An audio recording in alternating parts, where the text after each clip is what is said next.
గానసుధ మన TANTEX radio కార్యక్రమానికి స్వాగతం.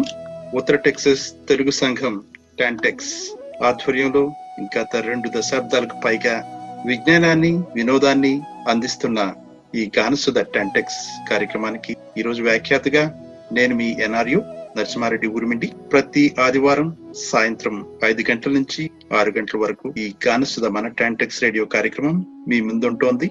ఈనాటి గానసుధ మన టాంటెక్స్ రేడియో కార్యక్రమంలో పొట్టి శ్రీరాములు 2వ భాగం, అమరజీవి పొట్టి శ్రీరాములు 2వ భాగం, భాషా ప్రయుక్త రాష్ట్ర విధాత త్యాగశీలి పితామహుడికి జయమంగళం అన్న అంశం మీద చర్చించుకుంటున్నాం. ఇది 2వ భాగం. ఇంకా 3 భాగాలు ఉంటాయి. మొదటి భాగం చివరిలో అంగళూరులో ఎన్నేని సుబ్రహ్మణ్యం గారి సాంగత్యం గురించి మాట్లాడుకున్నాం. అంగళూరు గాంధీ ఆశ్రమంలో ఉన్న పొట్టి శ్రీరాములను గాంధీజీ అరెస్టు వార్త దిగ్భ్రాంతికి లోన్చేసింది. 1931 జనవరి 26న సంపూర్ణ స్వరాజ్యం కావాలని తీర్మానం జరిగింది కనుక ఆ తేదీన 1943లో గుడివాడ వెళ్లి శ్రీరాములు జాతీయ జెండా ధరించి బ్రిటిష్ ప్రభుత్వానికి వ్యతిరేకంగా నినాదాలు ఇచ్చారు. దానితో బ్రిటిష్ ప్రభుత్వం పొట్టి శ్రీరాములను అరెస్ట్ చేసి 6 నెలలు శిక్ష విధించింది. తొలుత రాజమండ్రి జైల్లో నుంచి పిమ్మట శ్రీరాములను బళ్ళారి సెంట్రల్ జైలుకు పంపారు. బళ్ళారి జైల్లో వావిలాల గోపాలకృష్ణయ్యకు సాన్నిహిత్యం ఏర్పడి పొట్టి శ్రీరాముల మీద గౌరవం పెరిగింది. బళ్ళారి జైలు నుండి శ్రీరాములు విడుదలైన సమయానికి పెద్ద నాయకులంతా జైలులో ఉన్నారు. ఏ కార్యక్రమం చేపట్టాలో బోధపడలేదు. దాంతో పొట్టి శ్రీరాములు జువ్వలదని వెళ్లారు. చుట్టుపక్కల గ్రామాలలో నూలు వడకడం గురించి చెప్పి చర్ఖాలు ఏర్పాటు చేయించారు. చర్ఖాలు రిపేర్ చేసేందుకు అవసరమైన సామాగ్రిని తన వెంట తీసుకువెళ్తూ ఉండేవారు. అతని కృషికి ఆ ప్రజలు కూడా స్పందించడం ప్రారంభించారు. అదండి మొదటి భాగం చివరిలో మనం గుర్తుంచుకోవాల్సినటువంటి విషయం. 2వ భాగం మొదట్లో ఇక మనం హరిజనోద్ధరణ గురించి అంటారు ఆయన. ప్రస్తుతం హరిజనోద్ధరణ కార్యక్రమాన్ని పట్టాను. కొంతకాలం తర్వాత నాకు ఇప్పుడు లభిస్తున్న ప్రోత్సాహం లభించకపోవచ్చు. నా కార్యక్రమానికి పరిస్థితులు అనుకూలంగా లేవని తెలుసు. నా కార్యక్రమాన్ని హర్షించలేకపోతున్నా నా బంధువులు తిండి పెట్టి ఆశ్రయం ఇవ్వడానికి నిరాకరించవచ్చు. అయినా నేను నిరుత్సాహపడను. పిచ్చమెత్తైన ప్రచారాన్ని కొనసాగిస్తాను. సమయం వస్తే హరిజనులకు దేవాలయ ప్రవేశం కల్పించడానికి నేను నిరాహార దీక్ష పూనడానికి కూడా సిద్ధపడతాను. ఇందుకు మీ ఆశీర్వాదాలు కోరుతున్నారు అంటూ పొట్టి శ్రీరాములు కావలి నుంచి 1944 అక్టోబర్ 2వ తేదీన గాంధీజీకి రాసిన ఉత్తరాన్ని ముగిస్తారు. క్విట్ ఇండియా ఉద్యమ సమయంలో పొట్టి శ్రీరాములకు 6 నెలలు జైలు శిక్ష పడిన విషయము, విడుదలైన తరువాత జువ్వలదని గ్రామంలో రాట్నాల ద్వారా చైతన్యం కలిగించడం ప్రారంభించిన సంగతి మనకు తెలిసిందే. 1944 ఆగస్టు 9న క్విట్ ఇండియా ఉద్యమ 2వ వార్షికోత్సవం జరుపుకోవాల్సిన కార్యక్రమం గురించి గాంధీజీని అడిగారు కార్యకర్తలు. సామూహిక ప్రదర్శనలు అవసరం లేదు. అహింసా మార్గంలో ఎవరికి వారు నిర్మాణాత్మక కార్యక్రమాలు ప్రారంభించవచ్చని గాంధీజీ మార్గనిర్దేశనం చేశారు. దీనికి స్పందించిన శ్రీరాములు తన స్థాయిలో కార్యక్రమం ప్రారంభించాలని ఆలోచన చేశారు. అది గాంధీజీ 75వ జన్మదిన సందర్భం కూడా కనుక 1944 అక్టోబర్ 2వ తేదీన తన భవిష్యత్ ప్రణాళిక వివరిస్తూ పొట్టి శ్రీరాములు ఈ ఉత్తరం రాశారు. బాగుంది. నెల్లూరు జిల్లాలో ఒక తాలూకా కేంద్రమైన కావలి పట్టణాన్ని అంటరానితనం నిర్మూలనకు కేంద్రంగా చేసుకుని పొట్టి శ్రీరాములు 1944 అక్టోబర్ 2వ తేదీన ఒక కార్యక్రమం ప్రారంభించారు. కావలిలో తన బంధువులున్నారని, సమీపంలో అంటే 35 కిలోమీటర్ల దూరంలో ఉన్నటువంటి జువ్వలదినిలో తన సోదరుడు ఉన్నారని, ఆ కార్యక్రమానికి కావలిని ఎంచుకున్నట్లు గాంధీజీకి రాసిన ఉత్తరంలోనే శ్రీరాములు పేర్కొన్నారు. ఈ కార్యక్రమం ప్రారంభించిన అక్టోబర్ 2వ తేదీన గాంధీజీ 75వ జన్మదినం కనుక అంటరానితనం నశించాలి, అంటరానితనం హిందూ మతానికి మాయని మచ్చ అన్న నినాదాలున్న అట్టలను పట్టుకొని ఆ సిద్ధాంతాలు వివరించే పాటలు పాడుతూ వీధుల వెంట పొట్టి శ్రీరాములు తిరిగారు. హై స్కూల్ గేటు ముందు నిలబడి క్లాసులు ప్రారంభమయ్యేదాకా పాటలు పాడానని కూడా ఆ ఉత్తరంలో వివరించారు. మొదటి రోజున కొందరు విద్యార్థులు తనతో పాటు పాల్గొన్నట్టు శ్రీరాములు ఆ ఉత్తరంలోనే వివరించారు. పొట్టి శ్రీరాములు అక్టోబర్ 2వ తేదీ రాసిన జాబుకు సేవాగ్రామం నుంచి గాంధీజీ అక్టోబర్ 5న జవాబు ఇచ్చినట్టు తెలుస్తోంది. ప్రచారం కొనసాగించు, నిరాహార దీక్షకు పూనుకోవద్దు అని. అయితే వాస్తవ పరిస్థితి వేరుగా ఉంది కనుక అదే నెల 10వ తేదీ మరో వివరమైన ఉత్తరాన్ని గాంధీజీకి రాశారు శ్రీరాములు గారు. అంటరానితనం సమస్య బాగా తెలిసిన అగ్రవర్ణాలు పట్టించుకోవడం లేదు. ఏదైనా కార్యక్రమం గట్టిగా పూనుకుంటే బ్రిటిష్ ప్రభుత్వం శాంతి భద్రతల పేరుతో అడ్డుకుంటోంది. ఇంకా పొట్టి శ్రీరాములు కార్యక్రమానికి పత్రికల సహకారం గాని, మేధావుల ప్రోత్సాహం గాని కలిసి రాలేదు. ఉపన్యాసం చేస్తే పోలీసులు అడ్డుపడుతున్నారు. ఈ విషయాలను గాంధీజీకి ఉత్తరాలలో వివరంగా రాశారు. ఖద్దరు టోపీ ధరించి హరిజనోద్ధరణకు సంబంధించిన నినాదాలు గల అట్టముక్కను మెళ్ళో ధరించి కాంగ్రెస్ జెండా పట్టుకుని శ్రీరాములు తిరిగేవారు. అక్టోబర్ 10వ తేదీన రాసిన ఉత్తరంలో తన నిర్ణయాన్ని వెలుబుచ్చిన తీరు మనకు కంటనీరు తెప్పిస్తుంది. ప్రజల్లో నేనాశించిన మార్పు కలగడం లేదన్నారాయన.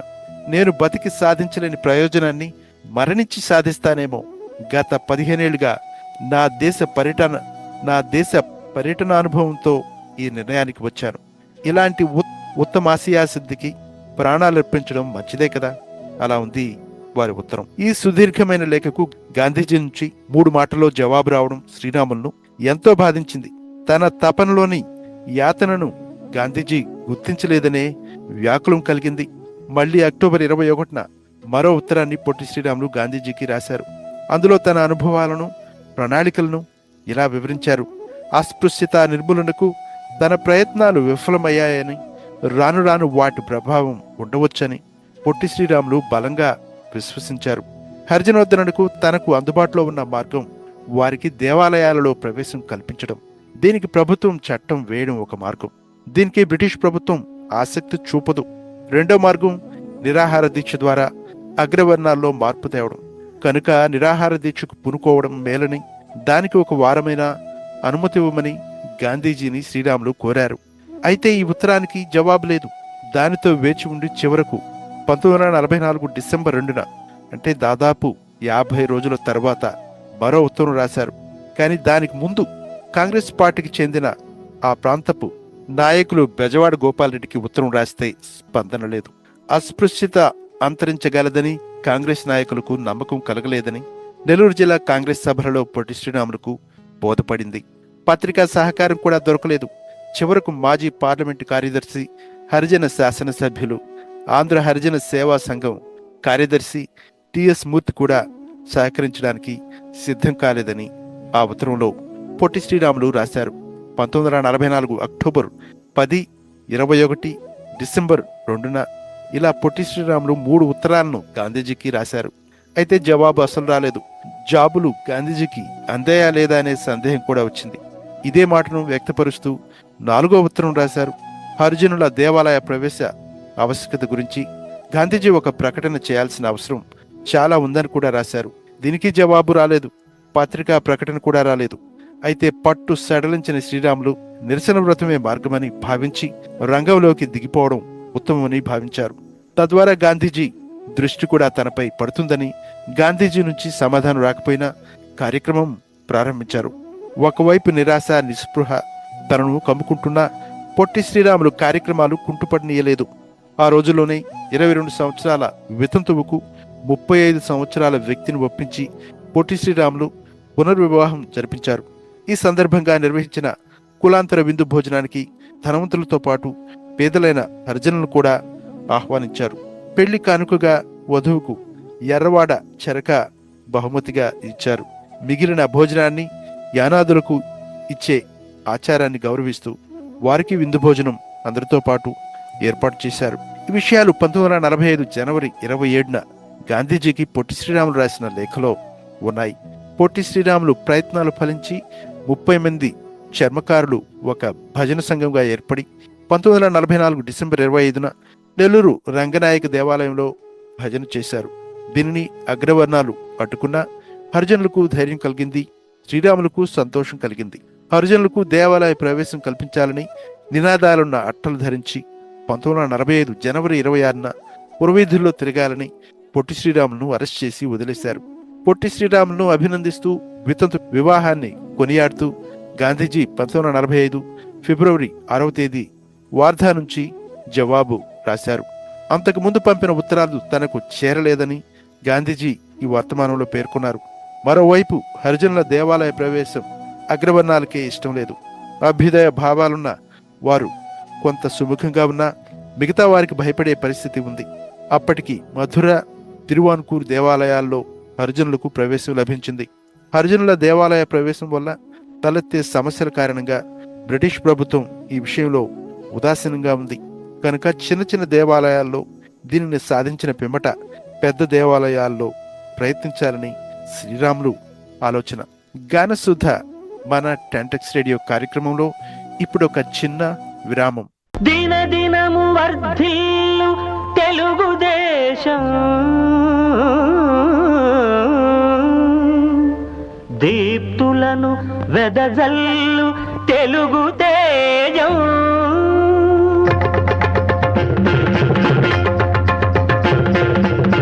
తేనె కన్నా తీయనిది తెలుగు భాష,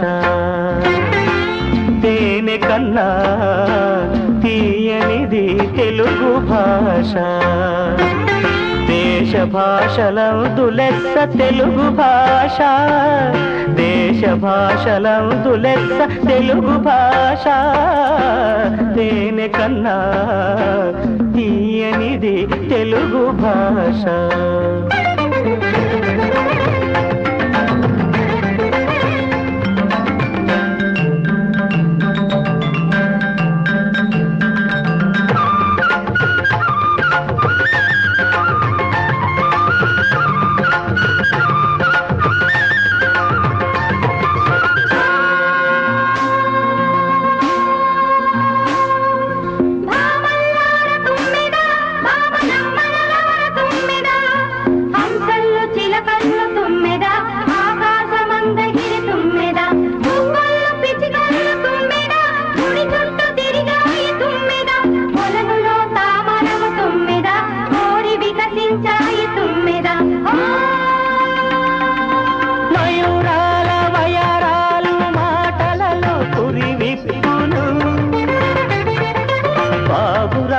కువకువలు పలుకులందు నినదించును, మయూరాల వయరాలు మాటలలో పురి విప్పులు, పావురాల కువకువలు పలుకులందు నినదించును. సప్తస్వరనాద సుధలు నవరస భావాల మణులు, సప్తస్వరనాద సుధలు నవరస భావాల మణులు.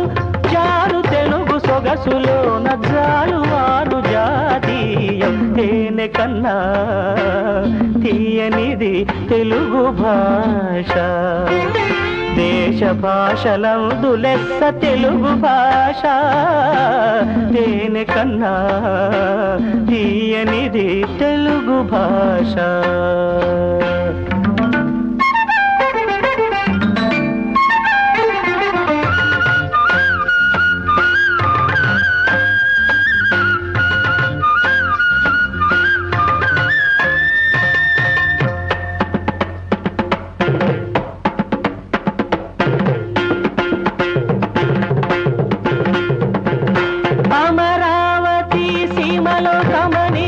శిలామంజరి రామప్ప గుడి గోడల రమణీయ కళారంజని. అమరావతి సీమలో కమనీయ శిలామంజరి, రామప్ప గుడి గోడల రమణీయ కళారంజని. అన్నమయ్య సంకీర్తనం క్షేత్రయ్య శృంగారం, అన్నమయ్య సంకీర్తనం క్షేత్రయ్య శృంగారం. త్యాగరాజు రాగ మధువు తెలుగు సామగానమయం. తేనె కన్నా తీయనిది తెలుగు భాష, తేనె కన్నా తీయనిది తెలుగు భాష. దేశ భాషలందు లెస్స తెలుగు భాష, తేనె కన్నా తీయనిది తెలుగు భాష. గానసుధ మన 10X రేడియో కార్యక్రమానికి పునఃస్వాగతం. ఈరోజు అమరజీవి పొట్టి శ్రీరాములు 2వ భాగం. భాషా ప్రయుక్త రాష్ట్ర విధాత, త్యాగశీలి మరియు పితామహుడికి జయమంగళం. అన్న అంశం మీద మనం గత 2 మాసాలుగా చర్చించుకుంటున్నాం. ఇది 2వ కార్యక్రమం. ఇంకా 3 కార్యక్రమాలు ఉంటాయి. 1945 ఏప్రిల్ 6వ తేదీ నుంచి ఒక వారం పాటు జాతీయవాదం పేరుతో ఒక ప్రచార కార్యక్రమాన్ని నెల్లూరులో శ్రీరాములు ప్రారంభించారు. ఈ సందర్భంలో ఎవరో ఒకరు పూనుకొని నిరసన వ్రతం జరిపితే తప్ప అస్పృశ్యత తొలగిపోదని శ్రీరాములు ప్రకటించారు. ఈ విషయంలో శ్రీరాముల అవగాహన లోతైనదని తెలుస్తోంది. కాంగ్రెస్ నాయకులు శ్రీరాములు కృషి పట్ల ఆసక్తి చూపలేదు. ప్రతి తాలూకా కేంద్రంలో హరిజన సేవా సమితి ఒకటి ప్రారంభించాలని శ్రీరాములు ఆలోచన. మరోవైపు గాంధీజీకి పొట్టి శ్రీరాములు ఉత్తరాలు రాస్తూనే ఉన్నారు. కానీ పరిస్థితి మారలేదు.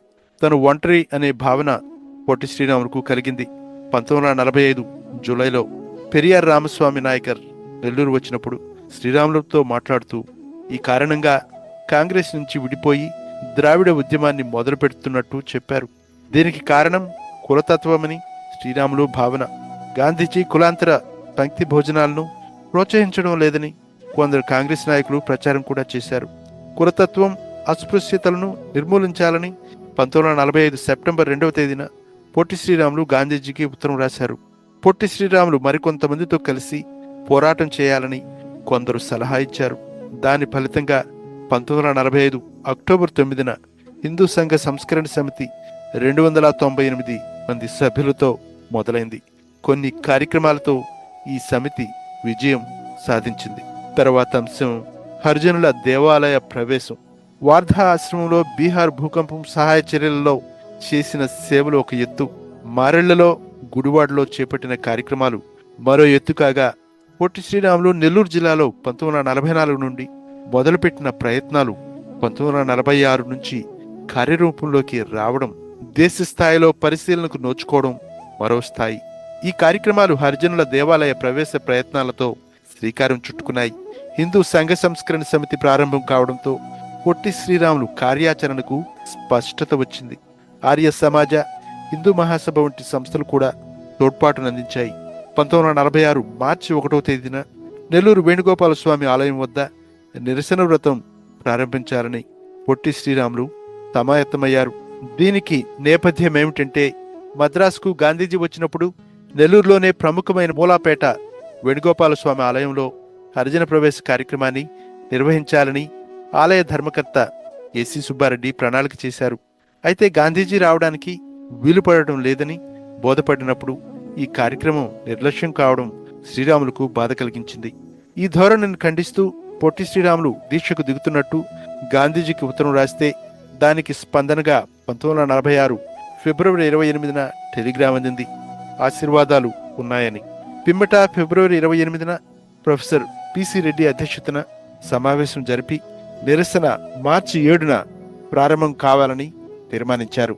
ఆ రోజు 11 గంటల లోపల హరిజనుల దేవాలయ ప్రవేశం జరిగిన పక్షంలో ఆసక్తి లేని ఆలయ వర్గాలు రాష్ట్ర ప్రభుత్వ అనుమతి కావాలని, ఎన్నికల పని వల్ల ధర్మకర్తలకు 3 నెలలు తిరుబడి లేదని, ఇలాంటి వాటికి నిరసన వ్రతం కూడదని గాంధీజీ అభిప్రాయమని కూడా చెప్పారు. ఫలితంగా తప్పనిసరి పరిస్థితుల్లో పొట్టి శ్రీరాములు తన తొలి నిరాహార దీక్షను మూలాపేట వేణుగోపాల స్వామి గుడిలోనే 1946 మార్చి 7న మొదలుపెట్టారు. 1946 మార్చి 10వ తేదీన ధర్మకర్తలను అభ్యర్థిస్తూ ఒక సమావేశంలో తీర్మానం ద్వారా కోరారు. మరుసటి రోజు శ్రీరాములు ఆలయ ధర్మవర్గాల వైఖరి నిరసిస్తూ బాపూజీకి ఉత్తరం రాశారు. ధర్మకర్తలు స్పందించలేదు. కానీ పట్టణంలో ప్రజల మధ్య చర్చ మొదలైంది. మార్చి 12న స్టోన్ హౌస్పేటలో అభ్యర్థన బలపరుస్తూ సమావేశాన్ని జరిపిన ధర్మకర్తలను కోరారు. మరుసటి రోజు మహాత్మా గాంధీకి టెలిగ్రామ్ను పంపారు. అదే రోజు ముదురూరు నుంచి గోపరాజు రామచంద్రరావు సమస్య పరిష్కారం కోసం ప్రయత్నాలు ప్రారంభించారు. వారు చట్టపరమైన అడ్డంకులున్నాయని గాంధీజీకి టెలిగ్రామ్లు పంపారు. మార్చి 14న గాంధీజీ హిందూ సంఘ సంస్కరణ సమితి హరిజన విద్యార్థి వసతి గృహానికి తంతి పంపారు. చట్టపరమైన అడ్డంకులు ఏమీ లేవని పొట్టి శ్రీరాములకు తెలియజేయమని. అదే రోజున నెల్లూరు హర్తాళ్ జరిగింది. మద్దతుగా పెద్ద ఊరేగింపుతో అది ముగిసింది. మరుసటి రోజు అంటే మార్చి 15న బొంబాయి నుండి గాంధీజీ ఒక వివరమైన పత్రికా ప్రకటనను విడుదల చేశారు. అలాగే కొండా వెంకటప్పయ్యకు గాంధీజీ ఒక తంతి పంపారు. విరుద్ధమైన వార్తలు వస్తున్నాయి, అసలు విషయం ఏమిటో తెలపమని. హరిజనుల ప్రవేశానికి ఆలయ ధర్మకర్తలు అంగీకరిస్తూ వ్రాతపూర్వకంగా తెలియజేసిన పిమ్మట అంటే మార్చి 15న శ్రీరాములు తన దీక్షను విరమించారు. ఇది పొట్టి శ్రీరాములు చేసిన తొలి దీక్ష. అద్భుతం. శ్రీరాములు నిరాహార దీక్ష సఫలం కావడంతో హిందూ సంఘ సంస్కరణ సమితి సభ్యుల్లో ఉత్సాహం వెల్లువైంది. నెల్లూరులో కటారుపాలెం, రాయపాలెం, మూలాపేటల్లో హరిజనుల కోసం ప్రత్యేకంగా రాత్రి పాఠశాలలు మొదలుపెట్టారు. హరిజనులో 2 తెగలైన ఆది ఆంధ్రులు, అరుంధతీయుల మధ్య పంక్తి భోజనాలు ఏర్పాటు చేసి సామరస్యం కోసం ప్రయత్నించారు. ఇలాంటి ప్రయత్నం అంతకు ముందు ఎన్నడూ జరగలేదని తెలుస్తోంది. ఈ సమితి ఆధ్వర్యంలో కుక్కలగుంట గ్రామంలో సమితి సభ్యులు 3 బావులు, కృష్ణమందిరం బజార్లో 1 నీటి కుళాయి ఏర్పాటు చేశారు సమితి సభ్యులు. ఇవన్నీ జరిగిన వేణుగోపాల స్వామి గుడిలోకి హరిజన ప్రవేశం ఇంకా సాధ్యపడలేదు. ధర్మకర్తలు ప్రభుత్వ ఉత్తర్వుల కోసం ప్రభుత్వ ఉత్తర్వుల కోసం వాయిదా వేస్తున్నారు. 1946 ఆగస్టు 9వ తేదీ లోగా ఉత్తర్వులు రాకపోతే మరలా నిరసన వ్రతానికి సిద్ధమని శ్రీరాములు ప్రకటించారు. ఫలితంగా ఉత్తర్వులు వచ్చి 1946 ఆగస్టు 11న అసెంబ్లీ స్పీకర్ అయిన షణ్ముగం పిళ్ళయ్య గారి ఆధ్వర్యంలో మూలాపేట వేణుగోపాల స్వామి ఆలయంలోకి హరిజన ప్రవేశం జరిగింది. ఈ విజయం తరువాత మద్రాసు ప్రెసిడెన్సీ రాష్ట్రంలో అన్ని ఇతర దేవాలయాల్లో హరిజనుల ప్రవేశం జరిగేలా చర్యలు తీసుకోవాలని పొట్టి శ్రీరాములు నెల్లూరు పట్టణంలోని మూల స్థానేశ్వర దేవాలయం, మల్లేశ్వర ఆలయం, తల్పగిరి రంగనాథాలయం యాజమాన్యాలకు విజ్ఞప్తి చేశారు. అప్పటికి గురువాయూరు దేవాలయంలో ఒక ప్రయత్నం జరగలేదు. దీనికోసం కూడా శ్రీరాములు విన్నపం చేశారు. అలాగే శ్రీకాళహస్తీశ్వరాలయంలో, తిరుమల తిరుపతి ఆలయంలో హరిజనులకు అవకాశం కల్పించమని కోరారు. ఇక్కడ తమాషా ఏమిటంటే యూరోపియన్లకు, ముస్లింలకు తిరుమలలో ప్రవేశం ఉంది కానీ హరిజనులకు లేకపోవడం. 1946 అక్టోబర్ 12న తన బృందంతో పొట్టి శ్రీరాములు తిరుమల వెళ్లి విన్నపం చేశారు. వైకుంఠ ఏకాదశి అంటే 1947 జనవరి 3 నాడు హరిజన ప్రవేశం చేయిస్తున్నామని. అప్పటికి దీనికి సంబంధించిన బిల్లును రాష్ట్ర ప్రభుత్వం ఆమోదించలేదు. ఈ బిల్లు కోసం 2వ దీక్షను 1946 నవంబర్ 25 నుండి పొట్టి శ్రీరాములు నెల్లూరు ఆచార్యుల వీధిలో గల తన సోదరుని ఇంట్లో ప్రారంభించారు.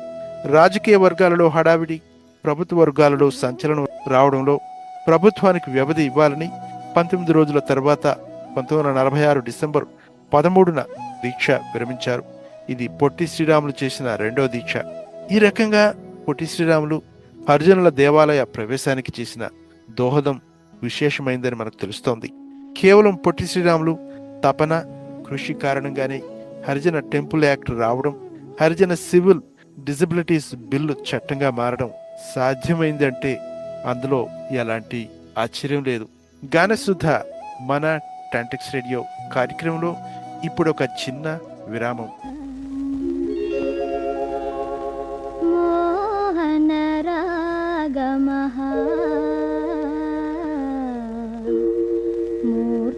మూర్తిమంతమాయే మోహన రాగమః మూర్తిమంతమాయే నీ ప్రియ రూపము కన్నుల ముందర నిలచిన చాలునులే మోహన రాగమః మూర్తిమంతమాయే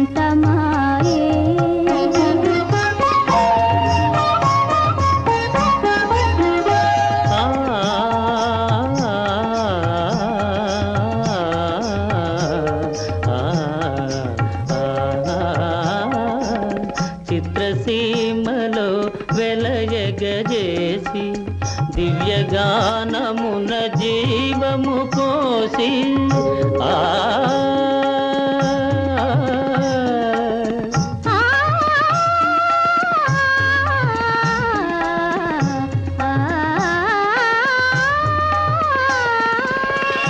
చిత్రసీమలో వెలయగజేసి దివ్యగానమున జీవము పోసి సరసముగానను చేరగ పిలిచే ప్రేయసి జయనగా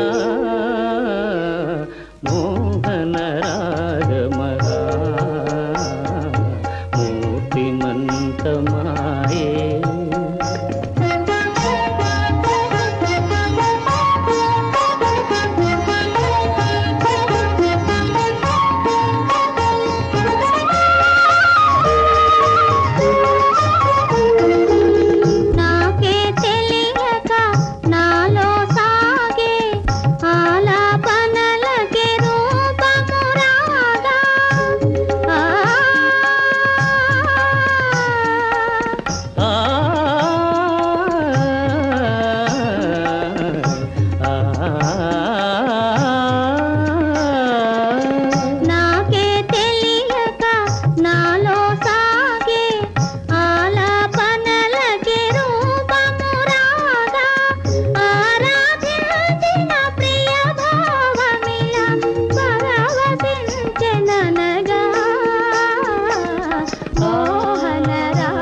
గానసుధ మన టాంటిక్స్ రేడియో కార్యక్రమానికి పునఃస్వాగతం.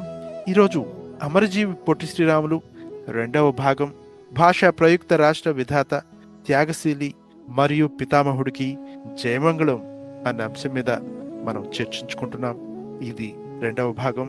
తరువాత ఏకకాలంలో పలు సేవా కార్యక్రమాలు ఎలా నిర్వహించారో చూద్దాం.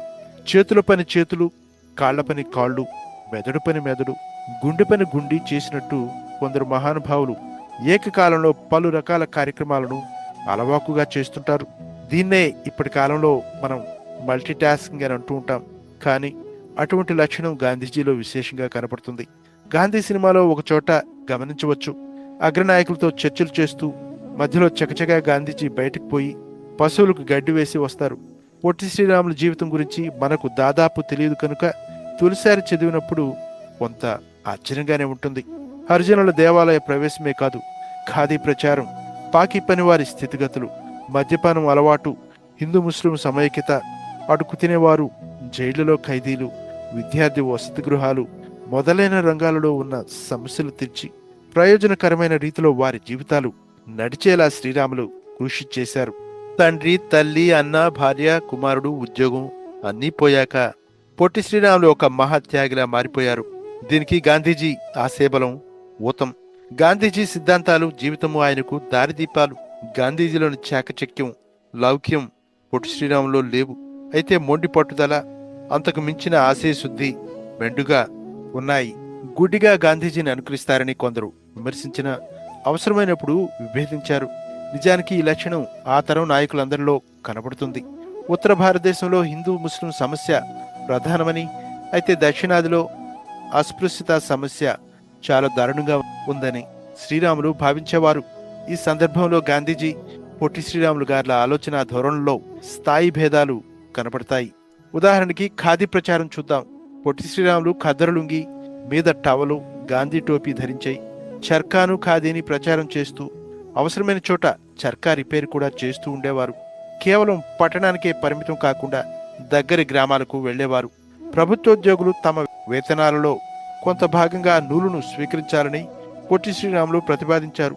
అంటే నూలును ధనానికి ప్రత్యామ్నాయంగా సూచించి ఖాదీకి నిరంతరమైన తోడ్పాటు ఉండాలని ఒక ఆర్థికవేత్తలా వివరించారు.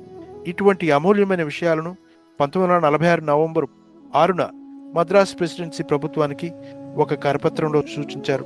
అదే సమయంలో బీదవారికి తోడ్పడమని, ఖాదీ సిల్క్ను వ్యతిరేకించాలని 1949 ఆగస్టు 27న వెలువరించిన ప్రకటనా పత్రంలో కోరారు. పొట్టి శ్రీరాములు ప్రచారం నిరంతరం హేతుబద్ధం. 1949 ఆగస్టు 10న మద్రాసు ప్రభుత్వం పంచాయతీ, మున్సిపల్ సిబ్బంది, పాకివారు, విధులుడ్చేవారు, ఇతర చిన్న ఉద్యోగులు తప్పనిసరిగా ఖాదీ ధరించాలని ఉత్తర్వు చేశారు. అమ్ముడుపోని ఖాదీ వస్త్రాలను అమ్ముకునే వ్యూహంగా దీన్ని పొట్టి శ్రీరాములు భావించి ఆ ఉత్తర్వును ఉపసంహరించుకోవాలని విజ్ఞప్తి చేశారు. బంధుమిత్రులతో, స్నేహితులతో చర్కా తిప్పించేవారు. తన ప్రోత్సాహంతో కులాంతర వివాహం చేసుకున్న వారికి ఎర్రవాడ చర్కా బహూకరించేవారు. నెల్లూరు కలెక్టర్ మలయప్పన్ దంపతులు శ్రీరాములు ప్రోత్సాహంతో రోజు నూలు వడికేవారు. కైరో రాయబార కార్యాలయంలో నియమించబడిన శ్రీరాములు మిత్రులు అబీద్ హసన్ నఫ్రాని 1949 జూన్ 27న ఉత్తరం రాస్తూ రోజు నూలు వడకలేకపోతున్నానని పేర్కొన్నారు. 1950 ఫిబ్రవరి 9వ తేదీ దరిద్ర నారాయణ పత్రికలో శ్రీరాములు ఖాదీ మిల్లు వస్త్రాల గురించి చాలా వివరమైన లోతైన వ్యాసం రాశారు. మిల్లు వస్త్రాలు నాణ్యంగా ఉన్నా, చౌకగా లభిస్తున్నా అందరికీ ప్రయోజనకరం కావు. అందుకే ఎక్కువ మందికి ఉపాధి భృతి కల్పించే విషయంగా గాంధీజీ ఖాదీని ప్రోత్సహించారు. సాంకేతిక పరిజ్ఞానం అందరికీ అందుబాటులోకి వస్తే గాని దాని విశిష్టత తేటతలం కాదు. ఖాదీ ప్రచారం, సేవ పొట్టి శ్రీరాములు దీర్ఘకాలికమైనటువంటి స్పృహతో చేసినవి. సరేక మున్సిపల్ కార్మికుల సమస్యలు కూడా చూద్దాం. పొట్టి శ్రీరాములు దర్గా మెట్లలో పాకివారి ఇండ్ల మధ్య నివసిస్తూ వారి అభ్యున్నతికి కార్యక్రమాలు చేపట్టారు. ఇది రాత్రిపూట పాఠశాలలు నిర్వహించడం, కొట్టాటలు మానిపించడం, మద్యపానపు అలవాటు అరికట్టడం వంటి పనులు చేశారు. పాకివారి నివాసాల మధ్య చెత్తను తొలగించే ఏర్పాట్లు లేదని 1946 నవంబర్ 22న నెల్లూరు మున్సిపాలిటీకి ఉత్తరం రాశారు. ఈ విషయంపై స్పందన లేదని 1947 జనవరి 6న నెల్లూరు కలెక్టర్ దృష్టికి తెచ్చారు. అలాగే పాకిపోయిన వారి విధుల్లో దీపాలు లేవని కూడా తెలిపారు.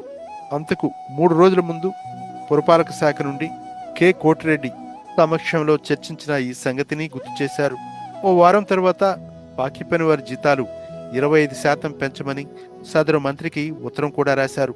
ఇలా పాకివారేగాక వీధులు ఉడ్చేవారు, మురికి కాలువలు శుభ్రం చేసేవారు, డ్రైవర్లు మొదలైన ఉద్యోగుల స్థితిగతుల కోసం కూడా పోరాడారు. 1946 ఆగస్టులో ఈ వర్గాలు సమ్మె చేసినప్పుడు కమ్యూనిస్టుల సమర్థింపు గురించి ఆలోచన చేయమని కాంగ్రెస్ నాయకులను కోరారు. ఈ సందర్భంలో కాంగ్రెస్ వారంతా అక్రమ మార్గాలు అనుసరిస్తున్నారని విమర్శించారు. ఈ సమ్మె ఫలితంగా 213 మంది మున్సిపల్ ఉద్యోగులకు 25% అధిక వేతనం లభించగా 31 మంది పాకి వారికి వర్తింప చేయలేదు. దీని గురించి అధికారులకు, మంత్రికి ఉత్తరాలు రాశారు. దీని గురించి 1947 జూలై 7 నుంచి నిరాహార దీక్షను ప్రకటించి నెల్లూరులో మత కలహాల కారణంగా పరిస్థితి అధ్వానంగా ఉందని, అలాంటి సమయంలో తన దీక్ష ద్వారా ఇంకా మరింత కలుషితం చేయగలదని వాయిదా వేసుకోవడంలో శ్రీరాములు విఘ్నత కనపడుతుంది. అయితే మరుసటి రోజే ఆ 31 మంది సమస్యను తీర్చుతూ అధికార నిర్ణయం వచ్చింది. ఇలా పొట్టి శ్రీరాములు ఒక 2 ఏళ్లుగా పాకి పని వారి మధ్య కలిసిమెలిసి జీవించినట్టు 1947 జూలై 8వ తేదీ గాంధీకి రాసిన ఉత్తరంలో శ్రీరాములు పేర్కొన్నారు. తాగుడు అలవాటు మాన్పించడం గురించి కూడా చూద్దాం. మద్యపాన నిషేధం పూర్వం గ్రామానికి ఒక సారాయి దుకాణం ఉండేది. తరువాత ఇంటింటికి ఓ దుకాణంలా పరిస్థితి మారిందని పొట్టి శ్రీరాములు గమనించి ఈ సమస్యను ఎలా ఎదుర్కోవాలో వివరించారు. ఆంధ్ర రాష్ట్ర కాంగ్రెస్ కమిటీ నిర్మాణ కార్యక్రమ నిర్వాహకుడిగా 1947 నవంబర్లో నియమించబడిన తర్వాత ఈ పనులు చేశారు. అన్ని వర్గాల సహకారం తీసుకోవాలి. ఇది పోలీసు బలంతో సాధ్యం కాదు. ప్రజల్లో చాకచక్యంగా సాగించాలి. విద్యావంతులు, ఉద్యోగులు తాగుబోతులైతే మాన్పించడం చాలా కష్టం. ఇలాంటి వాటితో పాటు అలాగే ప్రభుత్వాధికారులకు పలు సూచనలు చేశారు. అహింసా పద్ధతిలో విజయం సాధించిన నెల్లూరు కలెక్టర్ మలయప్పన్ కృషిని శ్లాఘించారు. హిందూ ముస్లిం సమైక్యత గురించి కూడా చూద్దాం. ముస్లిం లీగ్ కౌన్సిల్ 1946 జూలై 29న సమావేశమై పాకిస్తాన్ను సాధించడానికి ప్రత్యక్ష చర్య తీసుకోవాలని నిర్ణయించింది. ఆగస్టు 16 నుంచి చర్యలు ప్రారంభించింది. ఆ రోజునే నౌకాలీలో దురంతం మొదలైంది. 5,000 మంది గతించడం, 15,000 మంది గాయపడడం జరిగింది. దీనికి పరిష్కారంగా గాంధీజీ కొన్ని నెలల పాటు కలకత్తా ప్రాంతంలో ఉన్నారు. బొంబాయిలో ఈ ఘర్షణలు ప్రజ్వరిల్లినప్పుడు పొట్టి శ్రీరాములు అక్కడే ఉన్నారు. ఈ సందర్భంలోనే బొంబాయిలో హత్యాకాండ ఎలా ఆపాలి అనే కరపత్రం ప్రచురించారు. బొంబాయి దురంతాలకు హిందువులే ప్రధాన బాధ్యులని శ్రీరాములు అభిప్రాయం. ఈ సందర్భంగా పొట్టి శ్రీరాములు చేసిన కృషిని గాంధీజీ అభినందించారు. ఇక అన్ని రకాల సమస్యలను కూడా చూద్దాం. అన్ని రకాల సమస్యల గురించి పొట్టి శ్రీరాములు కృషి చేసేవారు. వాటి కోసం నిరంతరం పనిచేసే ధోరణి కనబడుతుంది. 1943 ఏప్రిల్ 14న దీనబంధు పత్రికలోను, 1949 జూన్ 5న నవయుగ పత్రికలోను భిక్షుకుల గురించి వ్యాసాలు రాశారు. బిచ్చం వేస్తున్నారని, మానసిక ఆర్థిక సమస్యలున్న ప్రజలు ఇల్లు వదిలి భిక్షుకులుగా మారిపోతున్నారని, కనుక ఉదారంగా భిక్షం వేయడం సరికాదని శ్రీరాములు అభిప్రాయం. ఈ సమస్య గురించి ఆయనకు చాలా స్పష్టత ఉంది. శ్రీరాములు భిక్షకు వృత్తిని నిషేధించే చట్టం వృత్తిగా స్వీకరించిన వారికే వర్తిస్తుంది, కానీ సన్యాసులకు వర్తించదు. ఇంత సూక్ష్మంగా ఈ సమస్యను పరిశీలించారన్నమాట. జైళ్ల సంస్కరణలు కూడా చూద్దాం. పొట్టి శ్రీరాములు తీసుకునే పోరాట సమస్యలు ఆశ్చర్యం కలిగిస్తాయి. ప్రభుత్వ రేషనింగ్ విధానాన్ని నిరసిస్తూ ఎర్రని సుబ్రహ్మణ్యం మొదలైన వారితో కలిసి వ్యతిరేకిస్తూ పొట్టి శ్రీరాములు 1947 అక్టోబర్లో ప్రదర్శన జరిపారు. అప్పుడు స్వతంత్ర భారతదేశం వాళ్ళని అరెస్ట్ చేసింది. జైలులో పరిస్థితులు దారుణంగా ఉన్నాయని ముఖ్యమంత్రికి 1947 నవంబర్ 14న సంస్కరణ కోసం ఉత్తరం రాశారు. అవసరమైతే నిరాహార దీక్షకు పూనుకుంటానని కూడా తెలియజేశారు. హాస్టల్ విద్యార్థుల సమస్యలు వాటిని కూడా చూద్దాం. నెల్లూరులో ఉన్న సంజీవ్ శెట్టి వైశ్య హాస్టల్లో ఆనరరీ వార్డన్గా శ్రీరాములు ఉండి గాంధేయ మార్గంలో కృషి చేశారు. ఏ విద్యార్థి అయినా సినిమాకు వెళితే పొద్దున వారి మొహం మీద తిలకం బుట్టు ఉండేది. హాస్టల్లో జరిగే అవకతవకలను, అవినీతిని బట్టబయలు చేసినందుకు పొట్టి శ్రీరాములను కొట్టడానికి రాత్రిపూట వచ్చారు. తర్వాత తొందరపడ్డానని దొండగానికి పాల్పడిన వ్యక్తి తెలుసుకున్నారు. పొట్టి శ్రీరాములు హిందూ సంఘ సంస్కరణ సమితి ద్వారా రజస్వలానంతర వివాహాలు, విధవా వివాహాలు, కులాంతర మతాంతర వివాహాలు, దిక్కులోని వారి దహన, ఖనన సంస్కారాలు కార్యక్రమాలు నిర్వహించేవారు. నెల్లూరులోని అనాథ శరణాలయానికి నిధుల లోటుందని కలెక్టర్ను శ్రీరాములు కలిశారు. దానికి అంగీకరించిన కలెక్టర్ పొట్టి శ్రీరాములను విశాఖపట్నం వెళ్లి ప్రేమ సమాజం కార్యక్రమాలను పరిశీలించమని కోరారు. తద్వారా హిందూ సంఘ సంస్కరణ సమితి కార్యక్రమాల్లో మార్పులు కూడా చేశారు. గానశుద్ధ మన టాంటిక్స్ రేడియో కార్యక్రమంలో ఇప్పుడు ఒక చిన్న విరామం. గానసుధా గానసుధా గానసుధా మన టాంటిక్స్ రేడియో వినండి, చాలా బాగుంటుంది. గానసుధ మన టాంటిక్స్ రేడియో కార్యక్రమానికి పునఃస్వాగతం. ఈరోజు అమరజీవి పొట్టి శ్రీరాములు భాషా ప్రయుక్త రాష్ట్ర విధాత, త్యాగశీలి, పితామహుడికి జయమంగళం అన్న అంశం మీద చర్చించుకుంటున్నాం. తర్వాత హరిజన సేవా దినోత్సవం కోసం చేసిన పోరాటం గురించి కూడా చూద్దాం. ప్రతి హిందువు ఇల్లు హరిజనులకు స్వాగతం పలికి సత్కరించేటట్టు చేయడం ప్రభుత్వ బాధ్యత కాకపోవచ్చు, కానీ కనీసం బహిరంగ స్థలాల్లోనైనా వారికి ప్రవేశం కల్పించడం ముఖ్య కర్తవ్యం. ప్రస్తుతం ప్రభుత్వం వారి న్యాయమైన హక్కులను కాపాడడానికి ప్రయత్నిస్తామని హామీ ఇవ్వాలి అని పొట్టి శ్రీరాములు 1949 ఫిబ్రవరి 4వ తేదీన ఎన్జి రంగాకు రాసిన లేఖలో పేర్కొన్నారు. గాంధీ మహాత్ముడు జీవించిన కాలంలో తెలుగు ప్రాంతంలో వివిధ రంగాల అభ్యున్నతికి పొట్టి శ్రీరాములు చేసిన కార్యక్రమాలు, పడిన తపన ఇది వరకు అధ్యాయంలో మనం పరిశీలించిన విషయం తెలిసిందే. హరిజన అభ్యుదయం కోసం గాంధీ మహాత్ముని స్ఫూర్తి లంకెతో నిరంతరాయంగా సేవా కార్యక్రమాలు సాగాలని పొట్టి శ్రీరాములు కాంగ్రెస్ నాయకులతో, తోటి ప్రముఖ గాంధేయవాదులుగా పేరు పొందిన వారితో సాగించిన సంఘర్షణ తీరు మనకు కంట నీరు తెప్పిస్తుంది. నిజానికి ఆంధ్ర రాష్ట్రం కోసం శ్రీరాములు పడిన క్షోభ కన్నా ఇది తీవ్రమైంది. వీటి గురించి మనకు తెలియకపోవడం నిజంగా మన అవివేకమే అనిపిస్తోంది.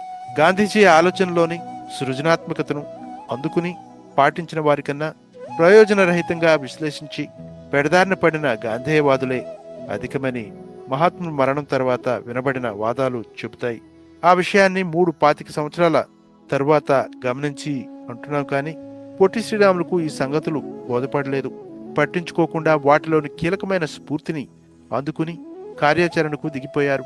1948 ఫిబ్రవరి 16న ఆంధ్ర ప్రాంతపు వర్కింగ్ కమిటీ సమావేశం ప్రొఫెసర్ రంగా అధ్యక్షతన జరిగినప్పుడు ప్రతి నెల 30వ తేదీన పీడిత జనానికి సేవ చేసే రీతిన జాతీయ హరిజన సేవా దినోత్సవంగా ప్రకటించి కార్యక్రమాలు చేయాలని తీర్మానించి మద్రాసు ప్రభుత్వానికి విజ్ఞప్తి చేశారు. నూలు వడికే కేంద్రాలు ఏర్పరచడం, హరిజన దేవాలయ ప్రవేశం, సహపంక్తి భోజనాలు, సర్వమత సామూహిక ప్రార్థనలు ప్రతి నెల 30వ తేదీన జరగాలని సూచించారు. గాంధీ మెమోరియల్ స్కీమ్ గా దీన్ని పిలిచారు. అయితే సంభవించిన విషయాలు ఆనందపడేలా లేవు. జాప్యం జరగడం శ్రీరాములు కలిచివేసింది. సహనంగా శాంతిగా ఉండే శ్రీరాములు ఒక్కోసారి ఆకస్మికంగా తీసుకునే ప్రతి చర్యలు దగ్గర నుంచి పరిశీలించే వారిని దిగ్భ్రాంతికి గురిచేసేవి. గాంధీ మెమోరియల్ స్కీమ్ గురించి శ్రీరాములు గాంధీజీ అనుచరులైన హరిజన సేవా సంఘం ప్రధాన కార్యదర్శి ఏవి థక్కర్, ఏపీసీసీ అధ్యక్షులు బాబు రాజేంద్ర ప్రసాద్, హరిజన పత్రిక ఎడిటర్ కేజీ మస్రూవాలా, ఆచార్య వినోబా భావే, సబర్మతి ఆశ్రమం పూర్వ కార్యదర్శి నారాయణ్ గాంధీ, సేవాగ్రామ్ మేనేజర్ చిమలాల్ షా, అంగలూరు గాంధీ ఆశ్రమం ఎన్ఎన్ సుబ్రహ్మణ్యం, ఏపీసీసీ అధ్యక్షులు ఎన్జి రంగా, స్వాతంత్ర్య సమరయోధులు ఎన్ఆర్ గుప్తాలను సంప్రదించారు. వీరు సమర్థిస్తూనే విమర్శించారు. ఒక దశలో సుదీర్ఘమైన ఉత్తర ప్రత్యుత్తరాల వల్ల సమస్య మరింత జటిలమవుతుందని కూడా పొట్టి శ్రీరాములు గుర్తించారు. అప్పటికే 1948 జూలై మాసం వచ్చింది. హరిజన సేవా దినోత్సవం కొరకు ఉపవాస దీక్ష పూనుకుంటున్నట్టు పొట్టి శ్రీరాములు మద్రాసు ప్రెసిడెన్సీ ముఖ్యమంత్రికి తెలియజేశారు. అలాగే గాంధేయవాదులకు రాశారు. కిషోర్లాల్ మస్రూవాలా, ఎన్జి రంగా, చిమన్లాల్, గోరా, ప్రభాకర్జీ, మున్నాలాల్ ఇలా ఎవరూ ప్రోత్సహించలేదు. చివరకు 1948 సెప్టెంబర్ 10న దీక్షను మద్రాసులో ముఖ్యమంత్రి కార్యాలయం ఎదుట శ్రీరాములు ప్రారంభించారు. ఎవరూ తోడు రాలేదు. చివరకు హరిజన శాసనసభ్యులు కూడా నిలువలేదు. హరిజన బ్రహ్మగా పేరుగాంచిన రాయుడు గంగయ్య కూడా శ్రమించి ఎవరూ లక్ష్య పెట్టలేదని మద్రాసు పోయారు. 11వ రోజున న్యూసెన్స్ యాక్ట్ కింద అరెస్ట్ చేసి మద్రాసు సి క్లాస్ లో జైలు శిక్ష 1 నెల పాటు అనుభవించారు. జైలులో నిరాహార దీక్ష కొనసాగించారు. కానీ జైలు అధికారులు సహకరించకపోగా అన్నం తినమని ఎంతో నిర్బంధించారు. ఈ విషయాలను శ్రీరాములు 1948 సెప్టెంబర్ 29న మస్రూవాలాకు రాసిన ఉత్తరంలో ఓళ్లు జలధరించే మరికొన్ని అంశాలను కూడా ప్రస్తావించారు. జైల్లో రక్తం కక్కుకున్నారు. విడుదలైతే మరలా దీక్ష పూనుకుంటే వికలాంగుని చేసే ప్రయత్నం కూడా జైల్లో జరిగిందని కూడా పేర్కొన్నారు. ఈ వాతావరణంలో దీక్ష విరమిస్తే శిక్షాకాలం ముగియకుండా విడుదల చేశారు. అది 3వ దీక్ష అన్నమాట. జైలు నుంచి విడుదలైన తర్వాత 2 నెలలు నెల్లూరులో శ్రీరాములు ఉన్నారు. ఆ సమయంలో తన ఆశయం గురించి ఆయన రాజకీయ నాయకులకు ఉత్తరాలు రాశారు. పెద్దగా ప్రయోజనం లేకపోయింది. అయినా దృఢచిత్తంతో 1949 జనవరి 12న సేవాగ్రామ ఆశ్రమంలో దీక్షకు పూనుకుంటున్నట్టు ప్రకటించారు. 1948 డిసెంబర్ 25న బాబు రాజేంద్ర ప్రసాద్ మద్రాస్ ముఖ్యమంత్రికి ఉత్తరం రాస్తూ పొట్టి శ్రీరాములు ప్రతిపాదన గురించి ఏం చేశారో తెలపమని కోరారు. సేవాగ్రామ ఆశ్రమంలో సహకారం లేనందున ప్రకటించిన ప్రకారం దీక్ష మొదలు కాలేదు. అయితే దీక్షకు అనుమతించమని వినోబా భావే నుంచి 1949 జనవరి 11న ఉత్తరం అందింది. తమకు ఇష్టం లేనంత మాత్రాన శ్రీరాముల లక్ష్యాన్ని ఆటంకపరచకూడదని సేవాగ్రామ్ యాజమాన్యాన్ని వినోబా కోరారు. దాంతో సేవాగ్రామ్ ఆశ్రమంలో 1949 జనవరి 12న మధ్యాహ్నం 12 గంటలకు దీక్ష ప్రారంభించారు. మరో రోజు వాంతి చేసుకున్నారు. 9 రోజుల్లో 9.5 పౌండ్లు సుమారు 4.5 కిలోలు బరువు కోల్పోయారు. పొట్టి శ్రీరాములు దీక్ష వెనుక ఆంధ్ర తమిళ రాజకీయ విభేదాలున్నాయని తొలుత ఉత్తరాది వారు కొందరు భావించారు. రంగా పట్టాభి గోరా వంటి హరిజన వెల్ఫేర్ కమిటీ సభ్యులు హరిజన సేవా దినోత్సవం గురించి డిమాండ్ చేశారు. కానీ పలుకుబడి లేదని వినుకున్నారు. 20 రోజుల దీక్ష తర్వాత మస్రూవాలా మద్రాసు ముఖ్యమంత్రికి ఉత్తరం రాస్తూ హరిజనులు తమ హక్కులు అనుభవించేలా చర్యలు తీసుకోవాలని కోరారు. ఫిబ్రవరి 4న మద్రాసు ప్రభుత్వం సమాధానమిస్తూ సూచనలకు ఆమోదిస్తామని ఉత్తరం రాసింది. దీనికి సరైన స్పందన లేదని ఫిబ్రవరి 6న మస్రూవాలా జవాబు రాశారు. అంతలో ఆమోదిస్తున్నట్లు మద్రాసు ముఖ్యమంత్రి ఓపీఆర్ రెడ్డిఆర్ టెలిగ్రామ్ పంపారు. పొట్టి శ్రీరాములు దీక్ష విరమిస్తూ ఒక సూచన చేశారు.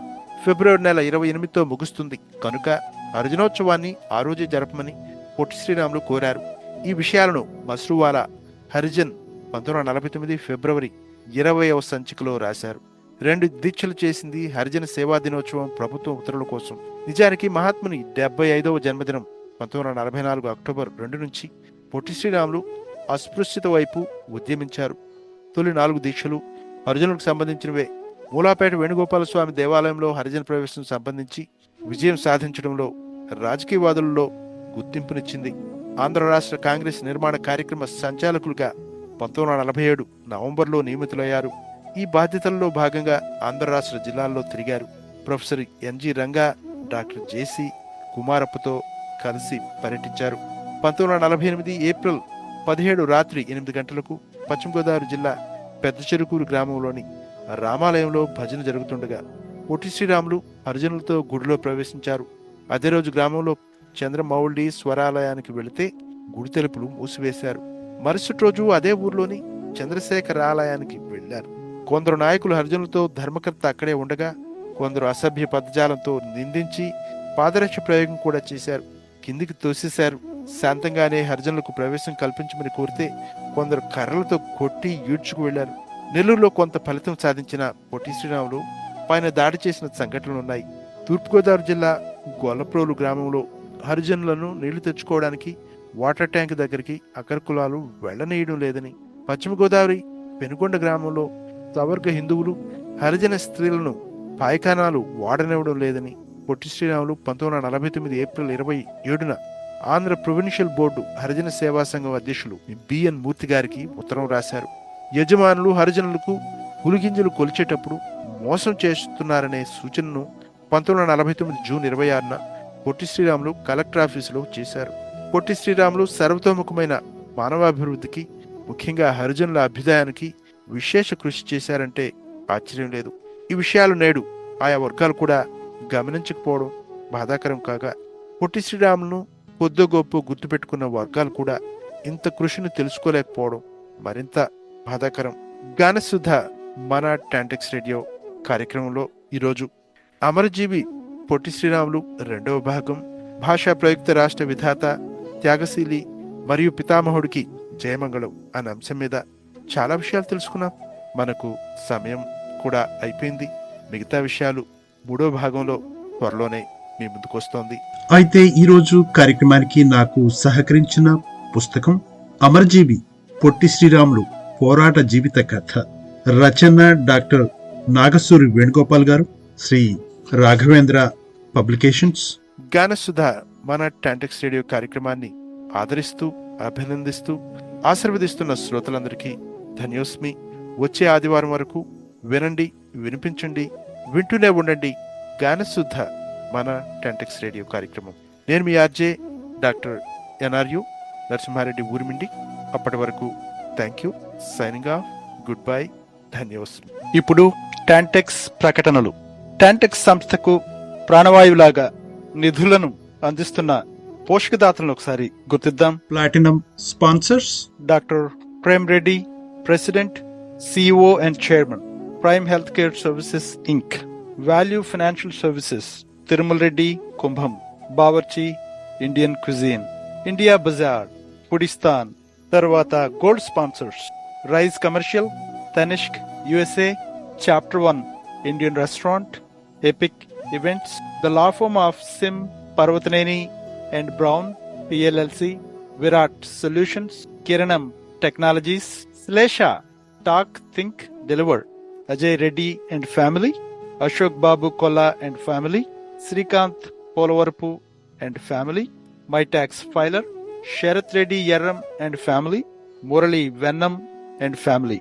తర్వాత సిల్వర్ స్పాన్సర్స్: రిజమ్ soft, hashtag India, Indian authentic food, Eldorado pet hospital, safe haven psychiatry, Quebec solutions, SPS single point solution, Nawab Hyderabadi house, doctor Narasimhareddy Burimindi, Raman Reddy Krishnapati and family, LN Koya CPI LLC, doctor Srinath Vattam and family, Ismail Penugonda and family.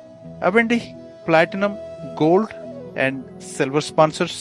TANTEX సంస్థకు ఈ పోషకదాతలందరూ కూడా కలిసి ప్రాణవాయువు లాంటి నిధులను అందిస్తున్నారు. వీళ్ళందరికీ ప్రత్యేకమైనటువంటి కృతజ్ఞతలు. Thank you.